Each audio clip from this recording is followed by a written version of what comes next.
Good morning to all of you. Myself Sandeep Kumar from Chanakya College of Education Bettiah. My dear student, आज की जो मैं यह कक्षा ले रहा हूँ वह DLED सेकेंड ईयर वालों के लिए है, जिसका पेपर हो जाता है S4 स्वयं की समझ. डियर स्टूडेंट, इससे पहले पिछली कक्षा में मैंने आपको बताया था कि आत्म प्रत्यय से क्या समझते हैं, इसके स्तर, प्रकार और विकास के बारे में. आज मैं आपको बताने वाला हूँ व्यक्तित्व का अर्थ, इसकी प्रकृति के बारे में. तो माय डियर स्टूडेंट, चलिए हम लोग देखते हैं व्यक्तित्व क्या कहलाता है, इसका अर्थ के बारे में, इसकी परिभाषा और इसकी प्रकृति के बारे में. तो चलिए देखते हैं. यहाँ कहता है माय डियर स्टूडेंट, कहता है कि व्यक्तित्व, कहता है व्यक्तित्व की अवधारणा अत्यंत जटिल है क्योंकि इसके ऊपर दृष्टिकोण से विचार किया जाता है. व्यवहारिक जीवन में इस शब्द का जितना अधिक उपयोग होता है उतना ही अधिक धारणाएं भी इस प्रत्यय से के संबंध में प्रचलित है. तो कहते हैं देखिए व्यक्तित्व यानी पर्सनालिटी, ये क्या है, एक अत्यंत क्या है, जटिल है. क्यों जटिल है? क्योंकि यह व्यवहारिक जीवन में इसका जितना उपयोग करते हैं वो क्या होता है, व्यक्ति के जीवन से कोई इसका संबंध नहीं रखता है. अगर इसकी अर्थ की बात करते हैं तो कहते हैं कि इससे पहले कि व्यक्तित्व का सैद्धांतिक अर्थात वास्तविक अर्थ समझा जाए, उसका शाब्दिक अर्थ जान लेना आवश्यक है. कहता है कि व्यक्तित्व यानी कि अंग्रेजी के पर्सनालिटी का हिंदी रूपांतरण है, यानी कि अंग्रेजी भाषा में इसे हम लोग पर्सनालिटी कहते हैं. पर्सनालिटी जो है लैटिन शब्द के किससे निकला हुआ है, पर्सोना से उत्पन्न हुआ है, जिसका अर्थ होता है वेशभूषा, जिसे नाटक में अभिनय करने के लिए अभिनेता पहनते हैं. यानी कि किसी प्रकार का जो नाटक कार्यक्रम होता है तो कुछ समय के लिए किसी प्रकार का पात्र, यानी कि एक पात्र एक रोल अदा करने के लिए इस अपने आप को उसके लायक क्या करता है, ढालता है. आगे कहता है कि जब एक व्यक्ति सम्राट की वेशभूषा धारण कर रंगमंच पर उपस्थित होता है तो उसके व्यक्तित्व में उसकी सामान्य स्थिति से अंतर आ जाता है. दूसरा कहता है पर्सोना शब्द से पर्सनालिटी शब्द की क्या हुई उत्पत्ति से यह स्पष्ट हो जाता है कि व्यक्ति के व्यक्तित्व की बाह्य गुणों द्वारा मापी जा सकती है. अर्थात देखिए माय डियर स्टूडेंट, यहाँ क्या कहता है कि व्यक्तित्व जो हो गया यह पर्सोना शब्द से आया उत्पन्न हुआ है, जिसका अर्थ होता है वेशभूषा. यानी कि यहाँ पर कहता है व्यक्तित्व यानी पर्सनालिटी से हमारा तात्पर्य है हमारी वेशभूषा से है.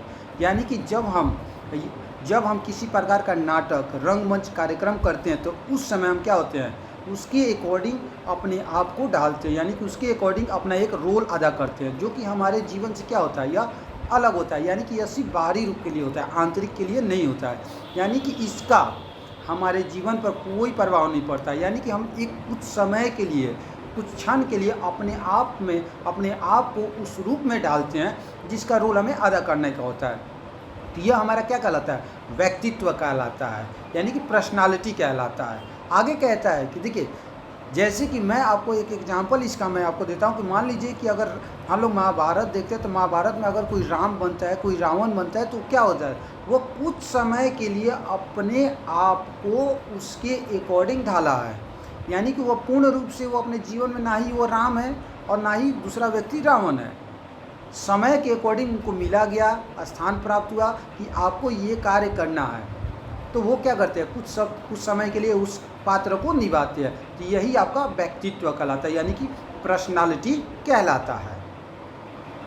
आगे कहता है माय डियर स्टूडेंट, कहता है कि कुछ व्यक्ति चरित्र तथा व्यक्तित्व में कोई अंतर नहीं मानते, लेकिन चरित्र व्यक्ति के उस आचरण की ओर संकेत करता है जो गलत तथा सही दोनों हो सकता है, परंतु व्यक्तित्व किसी का व्यवहार है जो सही या गलत होना आवश्यक नहीं है. अर्थात यहाँ पर क्या कहता है, देखिए हम लोग कोई व्यक्ति होता है ना, कोई व्यक्ति अपना चरित्र और व्यक्तित्व में क्या करता है, अंतर को नहीं ढूंढ पाता है, लेकिन चरित्र जो होता है ना उसके आचरण की ओर संकेत करता है जो कि गलत तथा सही दोनों हो सकता है. यानी कि गलत सही कैसे हो सकता है, यानी कि अगर हम जैसा व्यवहार दूसरों के साथ कर रहे हैं, किस प्रकार का व्यवहार कर रहे हैं, हो सकता है कि अगर हम किसी के पास अच्छा व्यवहार अपना कर रहे हैं तो उस समय जो हमारी क्या होगी, उस समय जो हमारी व्यवहारिकता होगी क्या होगी, वह अच्छा होगी. लेकिन अगर हम किसी प्रकार के अगर दूसरे जगह जाकर गलत व्यवहार करें तो क्या होगा, वहाँ पर गलत हो सकता है. तो यही कहता है कि यह हमारे आचरण और चरित्र दोनों में क्या करता है, मुख्य रूप से यह क्या करता है, चरित्र के चरित्र की ओर संकेत करता है, जो कि गलत और सही दोनों हो सकता है, परंतु व्यक्तित्व किसी प्रकार का व्यवहार है जो सही या गलत होना आवश्यक नहीं है।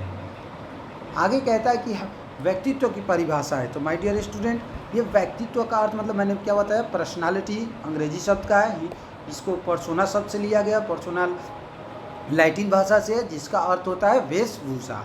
अब हमारे कुछ विद्वानों ने निम्न प्रकार से व्यक्तित्व को परिभाषित किया है, जो इस प्रकार से कहता है कि डेफिनेशन ऑफ पर्सनालिटी। तो कहता है कि मन के अनुसार, मन क्या कहते हैं, मन कहते हैं कि व्यक्तित्व प्राणी की बनावट, व्यवहार के ढंगों, रुचियों, मनोवृत्तियों, क्षमताओं, योग्यताओं, व्यवहार का सर्वाधिक विष्टात्मक संगठन है। अर्थात मन कहते हैं कि जो व्यक्तित्व होता है वो क्या है, एक बनावटी है, जो हमारे व्यवहार को कुछ समय के लिए उसमें ढालता है हमारे रुचि के अकॉर्डिंग, हमारी क्षमता, हमारी योग्यता के अकॉर्डिंग, जिसका व्यक्ति के जीवन पर किसी प्रकार का क्या नहीं पड़ता है, किसी प्रकार का प्रभाव नहीं पड़ता है। दूसरा आपका कहते हैं मयूर हेड। मयूर हेड क्या कहते हैं, मयूर हेड कहते हैं कि व्यक्तित्व संपूर्ण व्यक्ति का संपूर्ण रूप समझा जाता है, यानी कि व्यक्तित्व व्यक्ति के संपूर्ण रूप को समझा जाता है। यह एक व्यक्ति की क्या होती है, बनावट होती है, यानी कि कुछ समय के लिए, जो कि बनावट क्या होता है, उसकी रुचि, मनोवृत्ति और व्यवहार के अकॉर्डिंग क्या किया जाता है, उत्पन्न होती है। यानी कि कहता है कि व्यक्तित्व संपूर्ण व्यक्ति का संपूर्ण रूप से समझा जाता है। यह एक व्यक्ति की बनावट, रुचियों, मनोवृत्तियों, व्यवहारों का सर्वाधिक विशिष्टात्मक संगठन है, यानी कि एक विशिष्ट संगठन है व्यक्तित्व। तो ये कहता है म्यूर हेड। आगे कहते हैं विशंस, एवं विशंस के अनुसार ये क्या कहते हैं, ये कहते हैं कि व्यक्तित्व एक व्यक्ति की आदतों, यानी कि जैसी हमारी आदत है, मनोवृत्तियों एवं गुणों का संगठन है, यानी कि एक गुण का संगठन है, जो उसके पर्यावरण के प्रति अपूर्व समायोजन को क्या करते हैं, निश्चित करते हैं। ये हो जाता है विशंस के अनुसार।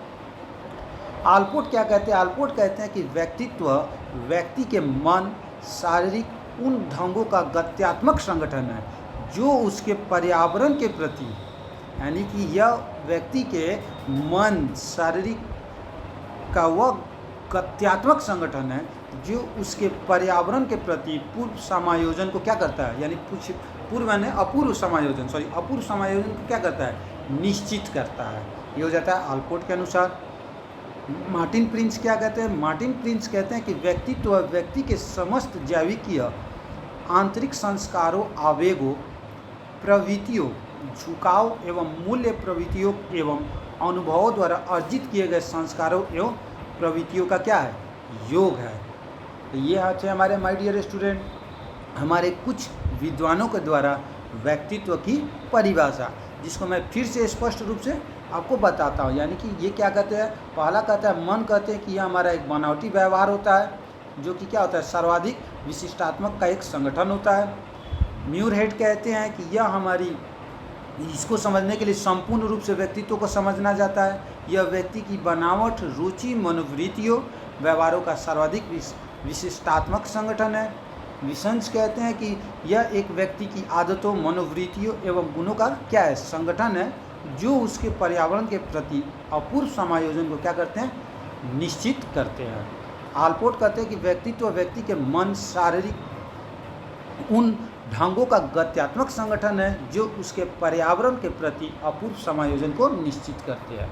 और लास्ट में कहते हैं मार्टिन प्रिंस कहते हैं कि व्यक्तित्व व्यक्ति के समस्त जैविकीय आंतरिक संस्कारों, आवेगों, प्रवृत्तियों, झुकाव एवं मूल प्रवृत्तियों एवं अनुभव द्वारा अर्जित किए गए, यानी कि जो चीज़ को अनुभव द्वारा अर्जित करके हम अपने संस्कार में ढालते हैं वह हमारा व्यक्तित्व कहलाता है। तो अर्जित क्या हो जाता है, हम लोग जो देख कर दूसरों से प्राप्त करते हैं, प्राप्त करने के बाद उसको अपने अकॉर्डिंग, यानी कि अपने अंदर में डालते हैं, अपने संस्कारों के अकॉर्डिंग लाते हैं, वो हमारा व्यक्तित्व होता है। तो ये थी हमारी परिभाषाएँ। आगे कहता है कि न्यू मेयर के अनुसार क्या कहते हैं, न्यू मेयर कहते हैं कि विस्तृत अर्थ में व्यक्तित्व को उन लक्षणों के रूप में परिभाषित किया जाता है जो व्यक्ति को निर्मित करते हैं एवं समूह में उसके कार्य को क्या करते हैं, यानी कि निश्चित करते हैं। यानी कि देखिए व्यक्तित्व क्या हो गया, यानी कि इसका कार्य क्या होता है, इसका कार्य होता है एक समूह के अकॉर्डिंग, यानी कि व्यक्ति अकेला पूर्ण रूप से इसे नहीं कर सकता है। ये था व्यक्तित्व का अर्थ। अब हम लोग देखेंगे व्यक्तित्व की प्रकृति, यानी नेचर ऑफ पर्सनालिटी। तो कहता है यहाँ पर व्यक्तित्व अंग्रेजी शब्द के उसी चीज़ को फिर से दोहरा रहा है। पर्सनालिटी का हिंदी रूपांतरण है। पर्सनालिटी शब्द लैटिन शब्द पर्सोना से बना है, यानी कि पर्सनालिटी जो आया लैटिन शब्द के पर्सोना से आया है, जिसका साधारण अर्थ नाटक में पहने जाने वाला चेहरा या जामा है। चेहरा मतलब फेस या जामा मतलब कपड़ा है। इस रूप में कुछ लोग व्यक्तित्व का अर्थ व्यक्ति की बाह्यकृति से लेते हैं, किंतु यह धारणा उचित नहीं है। यानी कि मैंने पहले ही बताया, जो चीज़ हम लोग देख रहे हैं वो क्या है, पूर्ण रूप से सही नहीं है, यानी कि व्यक्ति का उसके जीवन से कोई मतलब नहीं है। वही कहता है कि कुछ व्यक्ति बाह्यकृति से अपना लेते हैं, किंतु यह धारणा क्या है, उचित नहीं है। आगे कहता है कि व्यक्तित्व का अर्थ उससे अधिक गहन व दृढ़ है। व्यक्तित्व के अंतर्गत आत्म का प्रदर्शन होता है, यानी कि किसका प्रदर्शन यहाँ कहता है, आत्म का, यानी कि स्वयं का। आत्म मतलब स्वयं का प्रदर्शन होता है। इस रूप में आत्म और व्यक्तित्व आपस में क्या होते हैं, एक घनिष्ठ संबंध के रूप में संबंधित होते हैं। यानी कि जब तक हमारा मन नहीं करता है, जब तक हम मन नहीं करता, हम किसी कार्य को नहीं कर सकते, तो यह आत्म और व्यक्तित्व यानी कि सेल्फ और पर्सनालिटी दोनों का एक क्या होता है, घनिष्ठ संबंध होता है। आत्म के अंतर्गत आत्मविश्वास, आत्मनिर्भरता, आत्मव्यवस्थापना, आत्मसंगठन आदि तत्व सम्मिलित हैं। यानी कि ये सब क्या है, आत्म के अंतर्गत आते हैं। कौन कौन था, तो आपका आता है आत्म के अंतर्गत आत्मविश्वास, आत्मनिर्भरता, आत्मव्यवस्था, आत्मसंगठन, यानी कि ये सब क्या आते हैं, किसके अंतर्गत आते हैं, ये सब आत्म के अंतर्गत आते हैं। आगे कहता है आदि सम्मिलित है। आगे कहता है इन सब की व्यक्तित्व में भी महत्वपूर्ण क्या है, भूमिका है। इसलिए व्यक्तित्व का अध्ययन करने के लिए हमें आत्म या स्व का अध्ययन करना चाहिए। देखिए आ गया ना, यानी कि जब तक हम अपने आप का अध्ययन नहीं कर सकते, हम व्यक्तित्व से हमको नहीं, आत्म मतलब स्वयं यानी सेल्फ का अध्ययन करना जरूरी है। क्योंकि आत्म का बहुत से प्रभावक तत्व का प्रभाव पड़ता है, जैसे माता पिता, समाज, मित्र मंडली, शिक्षक, व्यक्ति की अपनी क्षमता आदि। यानी कि कहता है कि आत्म का यानी कि स्वयं का बहुत ज़्यादा प्रभाव पड़ता है तत्वों पर, माता पिता का, समाज का, मित्र मंडली का, शिक्षक, व्यक्ति आदि क्षमता इत्यादि का। कहता है कि आगे कहता है कि यह प्रभाव कोई स्थिर प्रभाव नहीं है, यह गतिशील होता है। इसी गतिशीलता के कारण व्यक्तित्व में परिवर्तन लाना क्या है, संभव है। यानी कि हमेशा परिवर्तित होते रहता है। यानी कि कहा कि आज जो राम बना है तो कोई ज़रूरी नहीं है कि कल भी उसको राम का पात्र मिले, रावण भी हो सकता है। तो वो क्या हो गया, एक गतिशील हो गया, यानी कि वो क्या हो गया, वहाँ पर ये क्या कर देता है, वो परिवर्तनशील हो गया। प्रारंभ से ही मनोवैज्ञानिकों के सम्मुख यह समस्या रही है कि व्यक्तित्व में कैसे और किस सीमा तक परिवर्तन हो सकता है। इस बात का निर्भर करता है कि व्यक्तित्व में कितनी समग्रता है।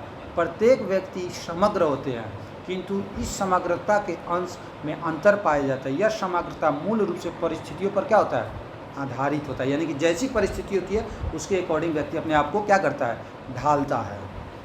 आगे कहता है कि हम व्यक्तित्व के अंतर्गत व्यवहारिक समरूपता चाहते हैं। यदि व्यक्ति के व्यवहार में समरूपता होगी तभी हम व्यक्ति की प्रवृत्तियों के संबंध में भविष्यवाणी कर सकते हैं। यानी कि जब तक हमारे व्यवहार में समरूपता नहीं आती है, हम किसी के बारे में भविष्यवाणी नहीं कर सकते हैं।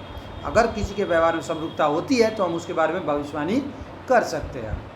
आगे कहता है कि यदि व्यक्ति के व्यवहार में समरूपता नहीं होती है, उसका व्यवहार निरंतर परिवर्तनशील होता रहता है, तो ऐसे व्यक्ति के व्यक्तित्व में स्थिरता नहीं आती है। स्थिरता एक क्या है, स्थिरता एक आवश्यक गुण है, किंतु इस स्थिरता का अर्थ रूढ़ता से नहीं है। ठीक है, सारांश में समरूपता और व्यवहारिक लचीलापन व्यक्तित्व के लिए क्या है, आवश्यक है। तो माय डियर स्टूडेंट, आज हम लोगों ने देखा व्यक्तित्व के बारे में, जो कि हम लोगों ने देखा व्यक्तित्व के बारे में क्या देखा, व्यक्तित्व के अर्थ के बारे में।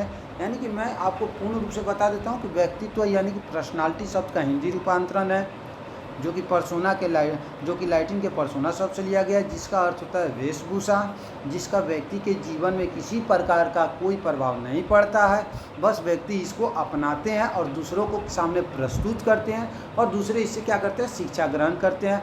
यह हमेशा परिवर्तनशील होता है, यानी कि जब जैसा हो तब यह परिवर्तन होता है। बस डिपेंड करता है पर्यावरण के ऊपर, यानी कि किस प्रकार के आपको पर्यावरण की होती है।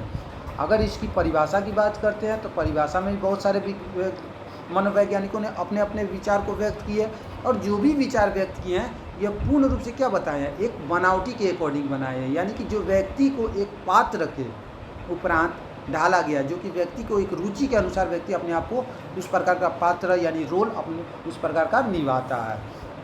तो ये परिभाषा के अंतर्गत हो जाता है, जो कि